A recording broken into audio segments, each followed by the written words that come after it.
Hello, माझं नाव अमोल रामराव पंडित। मला 10वीला 91% होते। मला नीटमध्ये फ्रेशमध्ये माझा स्कोर 585 एवढा आला। बायोला मला 310 मार्क, केमिस्ट्रीला 155 आणि फिजिक्सला 120 मार्क होते। नीटच्या प्रिपरेशनसाठी आपल्याला 2 वर्ष मिळतात, तर 2 वर्ष आपण क्लासेसमध्ये जेवढं काही शिकवलं गेलं आहे ते घरी येऊन एकदा वाचलंच पाहिजे, म्हणजे ते आपल्या लक्षामध्ये चांगल्या पद्धतीने राहते। त्यानंतर मी कमीत कमी 5 ते 6 तास अभ्यास करत होतो दररोजची दररोज, जे काही क्लासेसमध्ये शिकवलेलं आहे। आणि तुम्हाला तिन्ही पण विषय सोबत घेऊन चलायला लागणार, तेव्हा तुमचा स्कोर 550+ जाईल। फिजिक्स आणि केमिस्ट्रीला बरेच विद्यार्थी दुर्लक्ष करतात, तर तसं तुम्ही करू नका।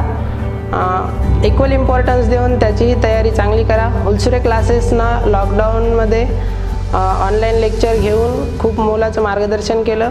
हुलसुरे सरांनी जे काही मार्गदर्शन केलं हे लास्टच्या मोमेंटला खूप महत्त्वाचं ठरलं, कारण की पेपरमध्ये जो काही मुलाचा कॉन्फिडन्स असतो तो सरांच्या बोलण्यामुळं भरपूर वाढतो।